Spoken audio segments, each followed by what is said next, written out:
Banayagala banange nkumye olwaliro nga njagala kudda mukwogera ku nsonga ya video gye nafumiza ene ya Rainbow oba ebyandibadde tuyita ebisiyaga.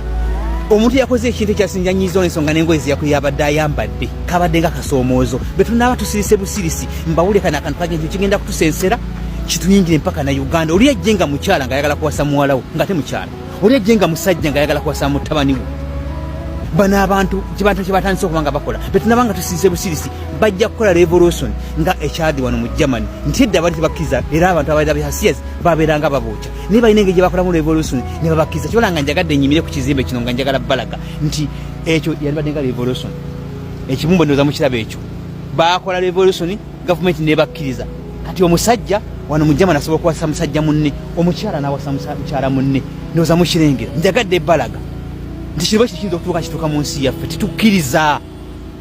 eyo kaisa fe Uganda twakula tumanyi ebintu bivumiririrwa obo kitegeera kati kyobalanga njagala mpena tuyimirire wamu natanze kwanga nengayo nebimenke unengera olinga muvubuka ne yambaza obutetei ne musigalanga mukyaseka noyo babikolanga ebyo okusaga sina ya comedy sina biki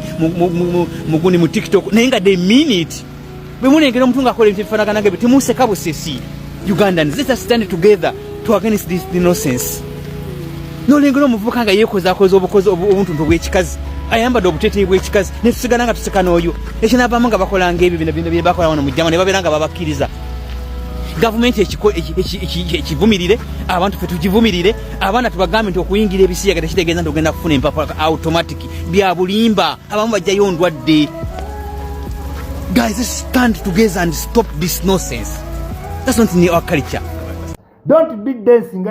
na mubiru. Alowooza mbu I need to travel to London to understand embeera abantu gye bayitamu mu immigration ye London. No wonder tuwayitako so you have never been number one in school. Be basembanga abo baleetoni namubiru beebo twasomanga nga bali mu kwagala babbaasa tasobola kumanya nti I don't need to travel anywhere. Ensi yonna bagisimplifying eri ku Google. Kati you need me to travel to London ntegere bw'osula mu kasonda oli musiru. Ebyo bigambe Kayima wafunye ensolima yebuuke nga weke yawuze egire enyenya amagumba wafunye ani atayagala stress kira bulaya nganyiga kati ofunye omuntu gosanga nga abuuka wekwata ku kisenge wakawansi wawanika amagulu no gamba you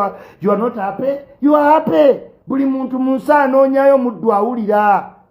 kati oyinza ogamba oloza kyogambe ebbanga lyomaze ebungerezo bali tolaba abantu bata Uganda bakuyamba kuleeta bulaya wamaze kulinda ani gwe weetaaga nsolima ebuuke egwe egaziya ebyo nze sibisobola nze siri wentyo. Please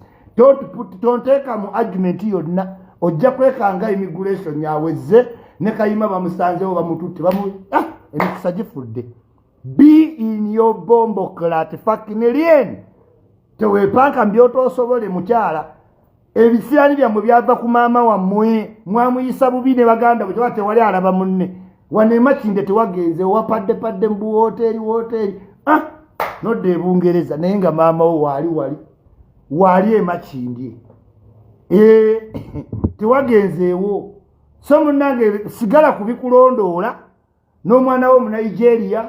ne muddu awulira gwafunye ichuli mwesonyiwe kubanze nezira kunteekako mu mboozi kale kive bulaya ku Sande njatandikira kuggwe kuba nakulabye oyina ennogombe simanyi kale omanyira ani ayiri Leighton omanyire nze gwali okubira nga onneegayirira nali kubidde yankubiranga ne wane Uganda anaise isimu ichuli omwagaza ati funa nsolimazo ebuuke egwe egire zine siri mu abo abantu awutuvuddewo